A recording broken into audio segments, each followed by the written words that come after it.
Hello, everybody. Welcome back to another edition of What's Going On right here on Fox Sports Radio in this wonderful city of Rochester, a city to which I might not return for quite some time. But give us a reason, folks. Stay active with us here. Ryan Verneuille, I'm down here in the Hamptons hanging out with my great friend, MLB legend Greg Vaughn, co host of this show. And we're the crew. We're here holding it down for the great Nate Brown Jr. And there's a whole lot of stuff going on, especially when it comes to Major League Baseball, that we have to get into. And who better to get into Major League Baseball with than a guy that was mashing home runs throughout my whole childhood, the great Greg Vaughn. And man, your Milwaukee Brewers, they used to call it Vaughn's Valley. Well, Vaughn's Valley is active these days. People are really on the Brewers hype train, Greg. And as a former Brewer, are you buying it? Hey, what's up? Always good to see you, Rod. Hey, yeah, I'm buying it. I mean, they play the brand of baseball that can be sustainable. You know what I mean? They do the little things. They don't count on the 3-run home run every single night, day in and day out. Pardon my voice, just like I said, a little under the weather from the recent travels all over the place. In and out of the country, and so it's taking a little wear and tear on me. But yeah, I'm all in on the Brewers, man. I mean, they have pitching. They do the little things. Like I said, people call it small ball. I call it baseball. You know what I mean? They move runners. They get runners in. They steal bases. They put the pressure on the defense. And and when you're running guys out there that can get the job done on the mound, uh, that's basically a winning recipe to baseball, right? Winning big league games. I think when you rely on the 3-run home run, which baseball, got lost in its way for a while.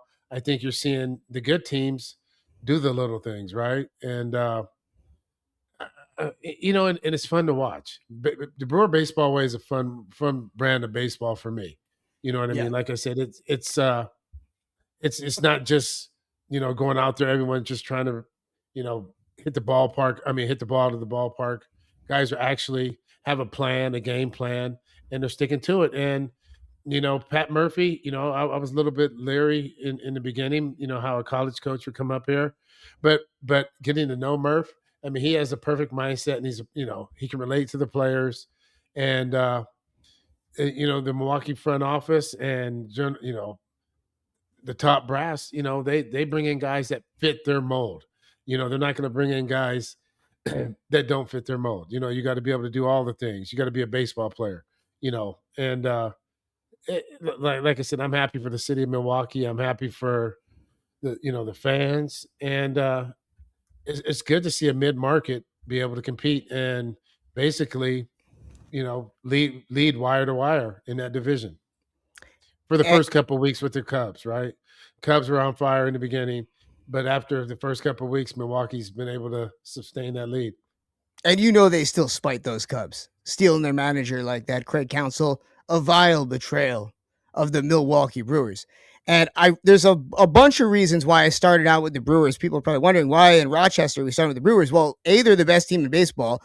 And B, I can't help but look at the Brewers and their long-standing recent success, I guess you could say, with or without this GM that was supposedly so great, because now here he is in New York torturing Nate Brown Jr., making all the wrong moves. And this new GM, Matt Arnold, is the president of baseball operations and GM for the Brewers since 2020. And man, I mean, the guy's just crushing it. I mean, do you have any thoughts on, is it something bigger than the GM? They always talk about how it all starts at the top. What do you attribute this like long lasting recent success to, with the Brewers being able to draft the right people? Clearly got Mizorowski over there. And now also, Greg, we hear rumors floating around about Tariq Skubal being signed by the Brewers in the offseason. So what do you attribute this to? I think, when it goes to the top, it has to start with Mr. Ignacio, the owner. I think, um, you know, you don't hear his name throughout the whole year, right? Like a lot of other owners and people getting involved. I think, he's been successful in his life and his business career, and he puts people in place to have success, right? And he gets out the way. It's about, we're only as good as the team we surround ourselves with, right? If one person thinks that they can do it all, aka Jerry Jones. You know what I mean? And they want the spotlight to constantly be on them. We see that that's a recipe for disaster, right? So I think the Brewers do it the right way. It starts at the top with the ownership group, and it goes all the way down to the GM, the president of baseball operations, so forth, all the way down to the manager and the coaches and the players on the field. I think that you know they know the recipe for success. They know what they're operating with, and like I said, they go out and they don't miss on players, and they also do a great job of developing right Yeah. within. They don't. If you look at the top prospects in baseball, the Brewers probably have 5 or 6 of them, so they don't miss. You know what I mean? And they develop. And when these guys get up to the big leagues, they're ready to play. You know what I mean? And they had to deal with some injuries also this year.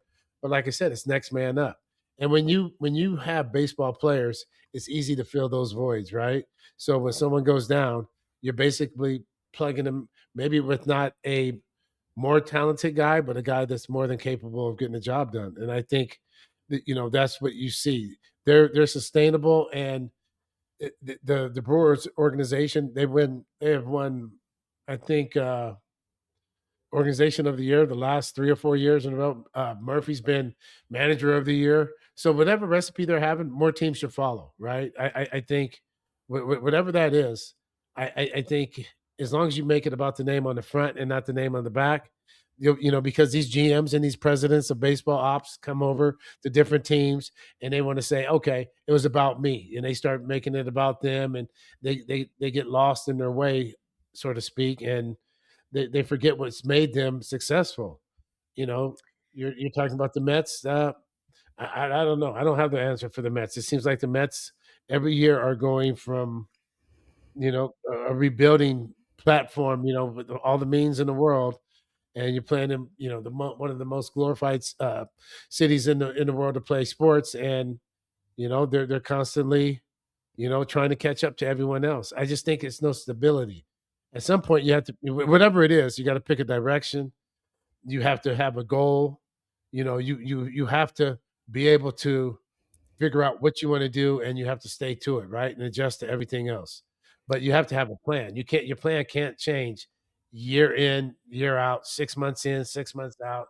It. Sometimes you got to have a plan and stick to it and see if that's good enough. And then I think the fans and the city and even the players can get behind you. But when you have so many moving pieces, man, and moving parts, I mean, that's a tough act to sell to anybody. There was a great saying that Mike Tyson once said: everybody has a plan until they get punched in the face. And it seems, to reference back to another point you made, it's about playing for the name on the front of the jersey. And the Brewers are just a respectable franchise. They've always been. The Mets, it's almost like a comedy act. It's almost like if you were to make a sitcom about a team that always, the joke's on them. Well, sadly, Well, it's the Mets. we can circle back to the beginning you know, of spring training and right before, the free agent signing, and so you with Saban. I mean, you with your guy in New York. You know what I mean? You were like, he's not making any moves, but the one good thing about it, he's been there for how many years? 20+ years, 20 years. That they had that GM spot locked down for 20 years. Whether you like him, not like him, you had stability, and you know what you're getting. You're always going to be in the mix when it comes time to be in the mix, whether you win the big one or not. And I know that's that's the bar and that's the standard in New York, but he's going to have you in position to at least compete for the big one, right? So you guys have stability. The Mets, the manager, in out, pitching coach, in out, players, in out. You have guys that come up and play one good year, and then next year you're platooning and you give up on them. You know what I mean? And they're out the door.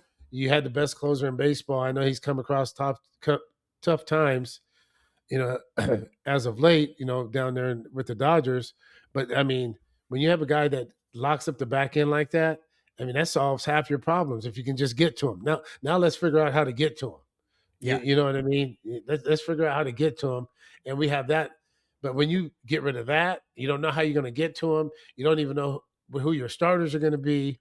You sign, you trade. Like I said, I just don't think It reminds me of this Iran war. We just didn't have a plan. You know what I mean? We don't know what are we going? Are we staying? Is it straight open? It was open before we got there. We had a closer before the. It's just one of those things where we don't know if we're coming or we're going, uh, and that's the analogy I could probably use. It's like the Iran war. We don't we went all in with really not having a plan. Now the manager's gone, certain players are gone, Peralta's gone. We traded. We do things. Guys are, but Who is Netanyahu, Greg? Look, if I agree with that analysis, right? If the Mets, and we're looking at this whole situation kind of like the war in Iran, then who's the one that's really pulling the strings and making these decisions? Is David Stern's Netanyahu that's putting us in a war, or is it Steve Cohen? That's the question. Well, I think once again it goes back to the top, man. I mean, you got to have some hard conversations, right? You might have to bring in some former baseball guys, or some guys that were, the Mets in their glory days. I know they had a bunch of different characters, but for some reason they can get it right on the field, right? They had, you draft a Strawberry and a Good, and you get players like Dykstra and all those guys over here. So, we might have to lean on some guys that how were we successful before? And it's okay. But I think once again, it goes back to, I'm not humble enough to, I have to be the guy. So I can't ask people and ask, how were we successful? Like I said, man, if I was ever in that, had that opportunity or something, I'm surrounding myself around people that were successful. How'd you do it? What'd you do? It's not about me. Let's put the best team together and figure out how to get this thing back on track. And I think that's what the Mets have to do. Like I said, that every year, like I said, they're going in 15 different directions. You don't even know the direction from next year. Okay, so are we rebuilding with Soto and Lindor? If we are, let's get the young guys on the field right now, so we know who we have and what might we need. Where's our voids at, so we can go out and correct that. But I'm putting guys on the field to see. Right now, this is an auditioning period for the last month and a half for who might be here next year, who might not be here next year. But we got to figure that part out, and then we can go into off season with more elaborate plan of now how do we build this team? You know what I mean? How do we build it, and are we going to stay true to the path? And if a guy has a rough 2 weeks, we're not freaking give up on him, because baseball's hard. And I just think if you go with that and you figure out who your manager is going to be and all the rest of the stuff, and you got to have someone that can relate and deal with all the different personalities they have in that locker room too, because all we hear about is that locker room being divided and split, and you have some guys that are getting different type of treatment, and doing everyone else is on one journey, and the other guy's on his journey. You know what I mean? And that makes it tough. So you got to find a way to get the locker room back.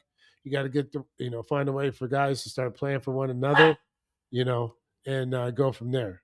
And I think the dog can curse. It's that time to move into a break, and we'll stop torturing you with more Mets talk. I'm sure you guys get enough. If you are actually watching Mets games still, God bless you. You're listening to What's Going On. Ryan Verneuille, Greg Vaughn, and of course, Nate the Great is here in spirit.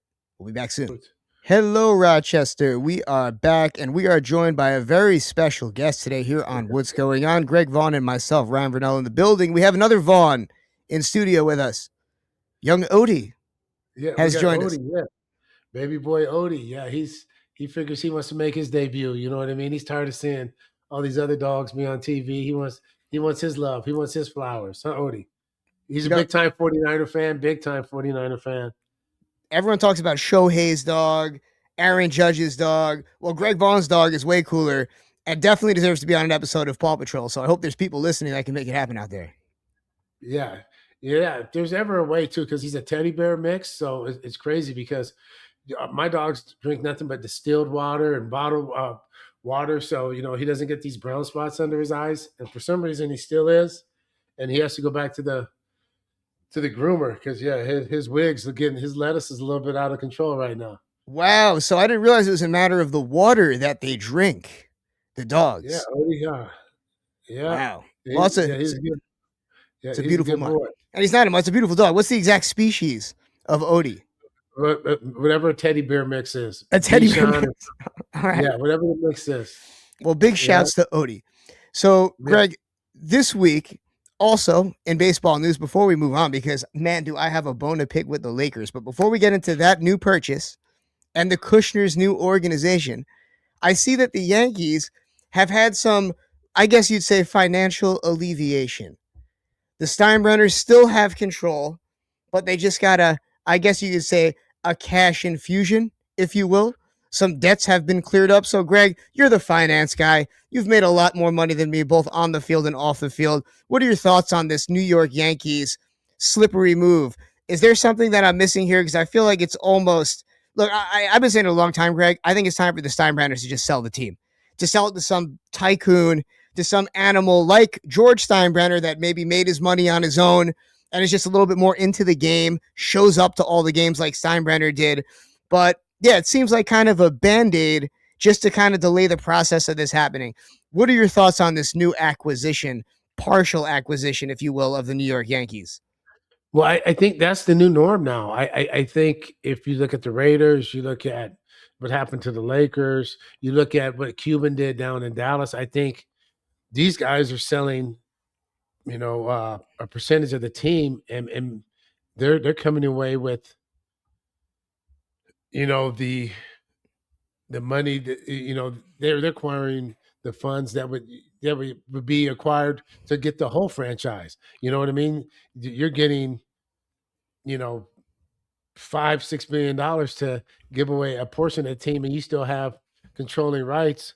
I think it's a business move. I think it's a way to stay liquid, and you're not giving up total control. I think, you know, you as a fan and all of us as fans, right? We have to be careful what we wish for, right? We have to be, you know. I think, Steinbrenner with Cashman, they have their working relationship, and then, like I said, the Yankees are always going to be in the mix, right? But you mess around and bring some one of these tech guys in here or hedge fund guys in here. Now he wants to make it about him and putting his kids in charge who have no clue on how to run a big league team, and what they want to become the face. I just think the grass isn't always greener. I think people have to be careful in that instance of always trying to say just sell the team. You don't know what you're doing. You got to remember the Steinbrenner name has you know has has a lot of weight in New York for all the things that they have done with the Yankees. And now you don't even hear about Hal, really. In the beginning it was Hal, but now you don't even hear his name. So I think he's staying out of the way. He's understanding that he's not his dad. He has to operate a little bit different than his dad, and the grass isn't always greener. Danny Ainge left the Celtics. Look what happened to the Celtics. You know what I mean? It's just we're not talking about ownership. We're talking about management. You always got to be careful what you wish for, because the grass isn't always greener. And you can, like I said, you can get somebody, and you guys can be having the Mets Yankee sitcom. If you're not careful. It could be the Mets Yankees sitcom because it feels like it almost right now. Because I get it. You're right. We're consistently getting to the first round, maybe to the second round in the playoffs. But I mean, we've been to the World Series once in the last 17 years, Greg, and we have all that money, and their last name is Steinbrenner. So I understand what you're saying, and it's be careful what you wish for. And do you want one of these next Epstein type tycoons or Epstein class, whatever they call it, one of these rich billionaires coming in? He's probably a vile person. I'll flip flop on that. I agree with you on that. It's probably better to put the power inside of like a partner group, like where the Dodgers have, where people are making decisions and it's not just one man. But Well, that guy's in trouble too. That's why he sold the Lakers, because he had to pay off these federal investigations and debts that you negotiate on the Friday and you sign a deal on the Monday. That's kind of rough. You know what I mean? So, he was doing some stuff that wasn't so up front too. So I think that same guy. Who knows? The Dodgers might be next. You know what I mean? Because it's all wow, owned under the same group. And he has some heavy charges against himself. From what I hear. You know what I wow. mean? This is just hearsay. I'm not trying to promote something that I'm 100% accurate of. But you don't buy the team a year ago and then make it. He basically made what was it, a $2.5 billion profit? You Something's know, going on. Yeah, yeah. that does seem a little bit scandalous. You don't really see that's almost like a hostile takeover in a sense. As I sit here in the home of Victor Posner, the former home of Victor Posner. But literally that's kind of what it's like. Going and flipping it and making that money, and who knows what kind of scandals were done in the meantime, or the in between time, I guess you could say. So the Well, Yankees are now worth a staggering $10 billion after that $2.5 billion cash infusion. But, Greg, it still pales in comparison to your boy Jared Kushner and his brother, I should say, or his brother Josh Kushner, and former Disney CEO Bob Iger buying it for a record $12.5 billion, which marks the richest sale in professional sports history. And it definitely seems like trouble is brewing. I got to agree with you, Greg. well, you know what? It was a record deal a year ago too when he acquired it for 10 billion, right? So, every year records are meant to be broke, and with these hedge funds and these wealth management groups, I mean, I think the numbers are just going to go up. I mean, you look at the Yankees and you look at the Lakers, who, I mean, two of the most historic franchises all time in sports. And the group coming in here in Vegas for basketball, the starting number is 10 billion to even get the franchise. So Wow. what is that going to be worth in 2 or 3 years, right? Is Wow. 10 going to be 15 on, as soon as they find out what group is going to get it? I just think we're in, an era, through, in my lifetime where, you have when I say wealthy, it's and then you have we're almost like a third world country, the have and the have nots. You know what I mean? It's either you have it or you don't have it. And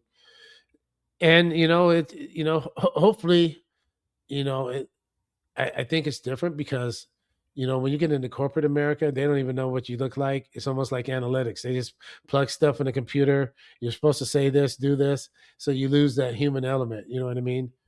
Mr. Wong, and I can say this about him because I have good friends who been in NVIDIA since it started, and they talk about a class act and a hell of a person he is. You know what I mean? And Yeah. he's the one that says, "Hey, I'm not leaving California. I came here. I went to school at Stanford. I'll pay my fair share of taxes. I'm not trying to rip anybody off. I have more than enough. I'm gonna help people and do the best that I can." And if more of the people, approach, I think their business like that, I think the world will be in a better place, right? And not just make it about the top dollar. I mean, it's not like their money's going away, but just a little bit of the human element. And I think that's what you lose a lot when you look who's buying these sports franchises, mostly tech guys. Tech guys, my history with tech guys, they've always been a little different. You know what I mean? They've been a little introverted, gamers. Not saying there's anything wrong with it. Not really knowing how to relate to people, and I think they run their businesses just like that. You know what I mean? Yeah. Look at Elon Musk. I mean, socially awkward to me. You know what I mean?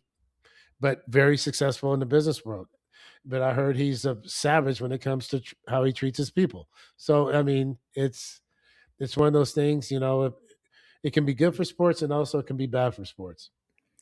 Very good points. Nailed it, Greg. And on that note, we're going to go to a very quick break. And speaking of our corporate sponsors, this show is, of course, brought to you by our friends at Combined Insurance. To learn more, just contact Nate Brown Jr. directly. Nate is flipping policies out here, Greg. You got to contact Nate the Great directly. I don't want to I don't know if he gives out his number on the air, but I think that's the way to get in touch with Nate the Great is by just calling his phone. But just, what, the move is to just Google Nate Brown Jr. Combined Insurance, and I'm sure the number will pop up. And they sell supplemental benefits that stacks on health insurance. From what I understand, I might be getting robbed and ripped off, but I bought a few policies, 2 for my children, Greg, 1 for me. I've had to use one on tonsil removal. So, hey, it's Ryan approved. Greg Vaughn, Ryan Verneuille in studio. This is what's going on, and we will be back shortly. And I'm in the Hamptons, folks. If I was not in the Hamptons, I'd be helping put together some type of a 10-gun salute for the career of the great Russell Westbrook, which is coming to an end, at least here in the United States of America? Will Russ take his talents overseas? Well, that's for another day. But Greg, I was thinking, man, Russ could be the most, I'd say he went from probably being the most overrated to the most underrated point guard that I've seen in my 35 years of watching basketball. Because, man, his athleticism through the roof, Mr. Triple Double, the most triple doubles in NBA history. Yet watching him sometimes in his prime, it could be frustrating. And not taking anything away from him because, man, like we said right before the break, Russ he's in my top 5 point guards of all time when you look at overall talent throughout the history of the NBA. A prime Russell Westbrook, my God, nearly unstoppable, at least when it comes to regular season basketball. But Greg, what are your thoughts on the great Russell Westbrook calling it quits in the NBA? Well, you know what? I think he's going out on his terms, right? He's going out on, you know, he was available. He didn't see anything that he really liked, and I applaud him for that. The one thing I respect about Russell Westbrook is, I was taught this early in my career. The only thing you can control is your effort. No one played the game harder than Russell Westbrook on both ends of the floor. And that's all you can basically go out there and control day in and day out. So I applaud him for that because he played the game the right way. I know he can probably look back and say, was I the best shooter? Was I the best this? Was I the best that? No, but I tell you what, he left everything he had on that court, and everything he did, whether you agreed or disagreed with it, was 1,000% all in. You know what I mean? And I applaud him. Like, I'm a miss Russell. He finished up part of with the Sacramento Kings, which is my hometown, and like I said, he's still one of my favorite players, man. I mean, for his age and this point in his career, a man that's done everything, like you said, the most triple doubles. I mean, the walking Oscar Robinson, right? He's a walking triple double, Yeah. and you know, for him to end it in Sacramento and hopefully show our young guys where how to be a pro. That should be good. And the thing about this, Russ to me is one of those guys that you need in your organizations, like Haslam in Miami, right? You need those guys. If I was the Kings, I find a way to make sure Russ still had a a seat because he did it the right way, and he's not going to bullshit. He's not going to BS. He's going to tell you point blank. But he has, you know, he has that street. He has that cred, right? He did it. So you should be able to listen to him, and you got to find a way to keep him in the building. But like I said, so many times now, man, these owners and GMs don't want the old guys around because they feel like it's a threat. You know what I mean? No one's coming after the job. We're just trying to get the most out of these kids. And sometimes, we can relate to them because we come from the same backgrounds. We've been through the same things, and we've done it.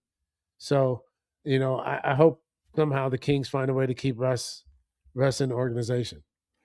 They could. It's a very good point, unless he takes his talents overseas. Because even right now, Russell Westbrook he's a top player in certain leagues in Europe and China where he can make a lot of money. He still had it. Like you said, even with the Kings, it was still fun to watch the guy. And he might not be the best scorer of all time. He might not be the best shooter of all time. But to me, I think he's probably the best in-game point guard dunker of all time. I think he's probably the best point guard that could rebound, the best rebounding point guard of all time. Right? Is there a better point guard that could rebound the ball like him throughout his career? I would say Magic at a time when if Kareem was out. They needed Magic to get 20 boards. He got you 20 boards. I would That's say this true. about Russ. I would say this about Russ. I would say, to me, all around, well rounded. You know, as far as assist, he probably could have had more, but sometimes he played so hard that he was out of control a little bit. But all the way around, as far as athletic ability, offensive and defensively, I think he's definitely in the top five as far as, because he gave that same effort on defense too. You know what I mean? And that's something you don't see right now. And so like I said, I have nothing but flowers for Russell Westbrook. He's the man. I enjoyed watching him play. Thank you. I mean, even when he wasn't on the Kings, because like I said, man, just the effort and the passion and the love and that he played day in and day out. You wish more players played like him. And you mentioned effort. He is the guy to look at when it comes to honestly overachieving in a sense. I don't think anybody would have imagined that Russell Westbrook, when he came out of UCLA, I'm pretty sure he was coming off the bench at UCLA. I'm pretty sure You know Darren who he Collison was in front of him, if I remember correct. yeah. Russell was playing 2, and Collison was playing 1. The point. Or But you know that's what's what it was. crazy? Yeah. Yeah. You know what's crazy? You know who he reminds me of is like the glove. You know what I'm saying? Mm. You know, offensively, defensively, and just that freaking dog mindset. He's a light skinned Gary Payton. You know what I mean? Yeah. That's what he reminds me of. And man, just career highlight reel like you would never believe. And to think that that whole era, the only point guard to me, I guess you could say maybe Chris Paul was better than him in the scope of things, but that's an argument right there. I mean, who's better, Chris Paul or Russell Westbrook? Two totally different play styles. But Westbrook, you couldn't imitate. Steph Curry changed the way people play basketball. Everybody now thinks they can shoot threes from anywhere on the court, whereas Russell Westbrook was dunking on everybody, was slicing people up, grabbing rebounds. It wasn't really a style that you could imitate, unless, of course, you're a beast, an absolute You know, beast. you know what? Like I said, you can love him or you can hate him. I mean, his intensity and the tenacity which he played the game, like I said, it would win you some games, but also it would lose you some games. You know what I mean? And you just had to be willing to take the good with the bad. I mean, he was a special player. I think I think we're gonna miss how, like I said, ferocious in his tenacity in which he played the game. You know, if more players played like him, it would be the game would be a much better place. Absolutely got to agree with you, Greg. And also, when it comes to Russ, he never won a chip. A lot of people ring chase, but Russ to me wasn't ever really ring chasing. He was kind of just going to teams where he could play his style and play his game and be effective as a six man off the bench where he could still have control of the ball and, run the bench unit. So, how much, we have these arguments all the time, the barbershop arguments. Oh, well, they don't have a championship. How much do you think that impacts Russell Westbrook's legacy when in the same era, we've got Steph Curry with pretty much all the rings? Like, who's another point guard? Kyrie has one. I mean, does it really impact the argument that much, him not getting a ring? No, I think that's like you said, your barbershop talk. I mean, he's gonna go down, he's gonna have a yellow jacket, he's gonna be considered one of the best players of all time.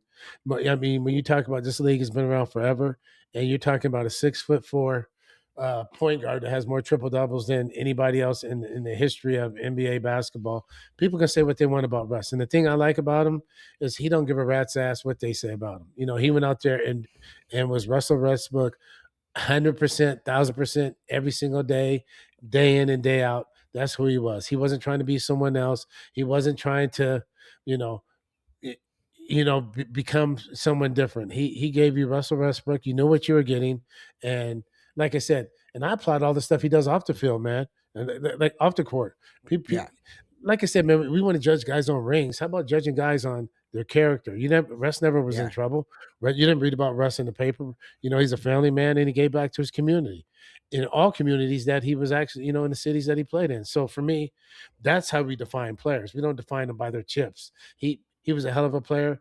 You know, he didn't, in that same realm, he wasn't one of those guys that everyone just wanted to add. You know what I mean? Let's add, and Yeah. he'll be the piece. Because Russ is going to come with that little edgy chip on his shoulder, and certain people they couldn't handle that. He didn't give a rat's ass who you were. He was going to get in your face. He demanded excellence and 100% accountability from everyone he played with, and you have to be a certain type of guy to be able to take that, right? Yeah, absolutely. So Especially you get the media. The media was always on his ass. Let's be honest, right? Everybody was always saying the way he played. He was one of those guys where they'd always say his play style would never win you a ring. And what did he do? He doubled down and he just grabbed more triple doubles. He just yeah, went for you know more what? stats. And too, like I said, I think he didn't even play for the stats. I think that he was playing for if that ball went up, he was going to get the ball. If the guy was bringing the ball up the court, he was locking down. And he didn't have the best teams to play on. That team in Oklahoma City, they got rid of everybody. They dismantled them. Russ was always coming into teams on the back end of stuff. He didn't have the same line as just say a LeBron, where you get to create your super team, right? Yeah. He was always, a fill in, or a year too late after the super team, when guys were getting too old. So, like I said, man, I think Russ is, been phenomenal. He was a pleasure to watch. He did not shortchange people, or fans or his teammates, with his effort. Some guys like him, some guys don't, but to me, he's a winner. And we take our hats off you, Russ. We're going to go to a quick break. Follow us online. Before you forget, we're at What's Going On Sports at Greg Vaughn 23, and of course, Ryan Verneuille. Good luck figuring out how to spell it. You're listening to What's Going On right here on Fox Sports Radio, Rochester, and we'll be back after these brief messages. And we are back. You're listening to Fox Sports Radio in the city of Rochester right here on 1280 AM on the dial. Or maybe you're on iHeartRadio's website, iHeartRadio.com/Fox Sports 1280 Rochester. This is What's Going On. I'm here with Greg Vaughn, MLB great. My name is Ryan Verneuille. Our website is what'sgoingonsports.com. Greg, the power rankings are in. And last year, they called the Seattle Seahawks, and by they, I'd say about 99% of different outlets that cover teams and do these power rankings, they put them somewhere between 20 and, 30, 32. So going into this year, they're pretty much, most people and most analysts are putting them at number 1 or number 2 alongside of the Los Angeles Rams. Is this going to be another year? Let's just start it off right here, where we're going to see a team that nobody expects, a team that people aren't ranking high, somehow pull off a Super Bowl win after what we saw last year? Or do you have faith that the Seattle Seahawks could actually repeat, or the Rams could give them a run for their money? Because if you look on paper, both these teams are looking pretty scary. Yeah, I definitely think the Rams can give you a run, a run for your money, especially if they get Donald back too. You know what I mean? It's you get him on that line, man. I think it can be a little scary. Excuse me for like the dogs must hear something out on the golf course or something. But yeah, I think to me, I think the Rams are number one. I think Seattle's a close second. You know what I mean? I think the even though Seattle won the chip last year, but the Rams, man, they you know I think they the pieces they added, man, they added pieces. They got better. The Rams got better. You know what I mean? So I think the Rams will be right there. My 49ers, man, if we can find a different practice facility so guys don't get hurt. Like I said, every week we're missing guys. I think Philly's going to be tough.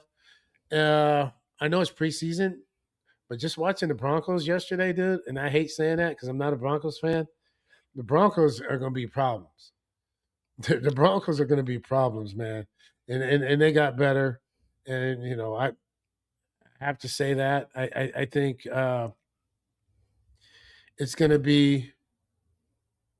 I think there's a lot of teams that got better. I think the Cowboys got better defensively. You know what I mean? I think I hate the Cowboys. I hope they come in last just because of their fans and their owner. But there's a lot of teams that got better. So I think it's going to be the Patriots if Drake May continues to do what he does, and with AJ Brown now on that roster, and you know getting rid of that off the field noise, sort of putting that to rest until the next scandal that comes out of New England. You know what I mean? It's I think football is a place where they go for peace. I think they're going to be right there. I just think that it's going to be a great year. I think it's going to be a good year. I think I'm glad to see the parity being spread throughout. I think free agency has been good for the NFL. We're not talking about just the Dodgers or the Yankees or the Cubs or Boston, three teams. We're talking about a lot of teams getting better. To me, I think Baltimore's better. We always, it was Buffalo. We're in Rochester. What's Buffalo going to do, right? But Buffalo, they finally have some weapons now. And DJ Moore is going to be a freaking beat. I mean, he's Oh going to be yeah. a special player for. I mean, you got two players, that are at, the top of their game, on the field with him and Josh Allen and hopefully Coleman. It seems like he's making strides in the right direction. I mean, I think a lot of teams have gotten better. I think a lot of teams are going to go in the right direction. You know what I mean? We Yeah. still have, the Giants. What are the Giants going to do? A lot of people are putting money on the Giants, your team. My fingers are crossed. Maybe that's one of those, power ranked 20 to 32 team that might make it further than you'd expect. Because I'm What sorry. about Cincinnati? You got Joe Burrow, and you got that offensive juggernaut coming back, and then they added some defensive pieces. They So got our boy over there now too. yeah. So what I'm saying is that there's a lot of teams that have gotten better. I don't think Seattle can. It's not saying like the Patriots a few years back. Oh yeah, they can run it back. It's going to be very difficult for any team to run it back nowadays. It always is. In this era of NFL, it's not easy at all. The Chiefs, that's why, man, and that's going to lead me to my next talk point. We're not even talking about the Chiefs. And Pat Mahomes, who's ranked 5, they actually take this guy out of the conversation for top 3 quarterbacks in the NFL because of a season and a half. It really is. You know why? It's more than that because they want the quarterback to look like what they want the quarterback to look like. That's a good point. That's what it is. It's not because of what he's not done or did. Like I said, when you put Josh Allen ahead of Lamar Jackson, and I mean, what has Josh done? He hasn't done more than Lamar Jackson. You know what I mean? Lamar's been there. Josh hasn't been there yet. So it's once again, it's to me, it's what the writers and society want. Lamar has his ice on his teeth and his big chain, and Jalen Hurts didn't even make the top 10, man. You're putting guys ahead of him, and he's won a chip. So once again, it goes back to society for me. It's what they want the quarterback position to look like. And I think you're right, Greg. I think in this is one of those instances where it's right in front of us. It's just crazy. You just have to not be watching football for the last 10 years to not put Pat Mahomes as number 1. And Lamar Jackson, I'm sorry, that Lamar Jackson, at least above Josh Allen, too. Really, to me, they're the two best 2 quarterbacks in the NFL. And then Josh Allen, and not because of the lack of playoff success, but because what happens when Josh Allen can't run anymore? I'm sorry, but I just trust Lamar Jackson. His creativity. But let's just talk about the bubble gun card. Look on the back of it. Look what Lamar has done, and look what Josh has done. Look where Lamar's teams have gone. If Andrew's not running over the middle and just drops the ball, and if he catches a 2-point conversion, we're talking about something totally different. So if you're going to give the same harshness and the same criticism to Lamar, you have to give it to Josh. And for them to have Bo Nix, and I'll even say Caleb Williams and Justin Herbert ahead of Jalen Hurts. Come on, man. It's crazy. We're not saying those guys aren't great quarterbacks, but once again, look at the bubblegum card. Look at the body of work, and look what this man has done. And so once again, it goes back to me what they want it to look like, right? They're putting they're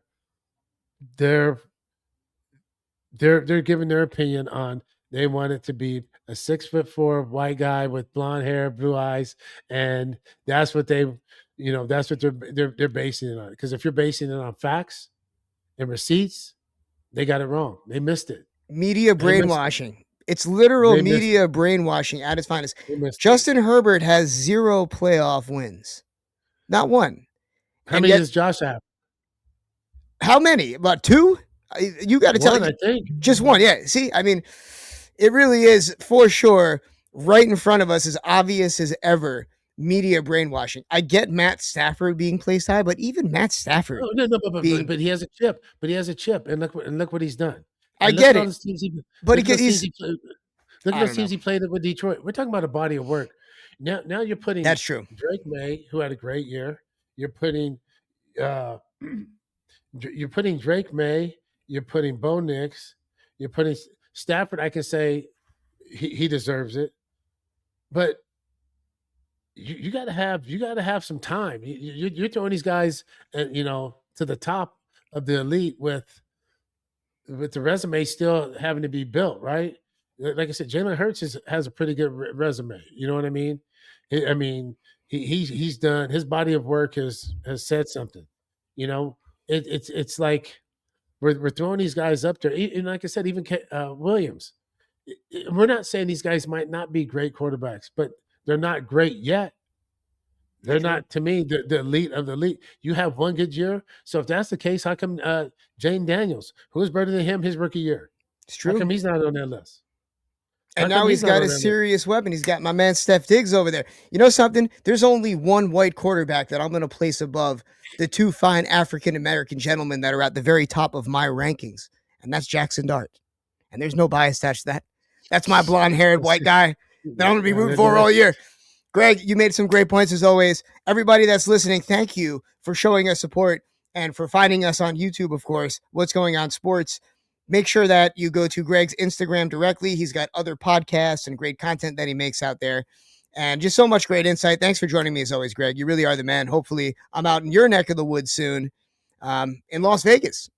I think it's Yeah, time, let's man. do it, man. I'm going to get my Hey, ass out there. you got to come. You got to come pre-football season, man. I mean, hey, this is the best time of year. Once these casinos, as people start lining up, everyone's optimistic about their team right now, right? Everyone's optimistic. You know, they have high hopes, and Vegas is buzzing, and it's a great time of year. We have the Little League World Series, one of my favorite times of the year. That's right. You get ready for WNBA playoffs. So it's a good time to be a sports fan, right? College football's 2 weeks away. Yeah, man, it's you got the MLB playoffs. It's a great time. Hockey camp's about to start. So if you're, hey man, we've been in a little bit of a lull, but now it's about to get amped up again, and I can't wait. I cannot wait either. And if you're in Rochester, you know you want to go to Las Vegas. Come on, let's be honest. How about you meet us in Las Vegas and we don't go to Rochester? We love you, Rochester. We're joking. We'll be back next week, folks. Thanks for listening. Greg, I'll see you later. We're out of here. All right, Peace. peace, Ryan.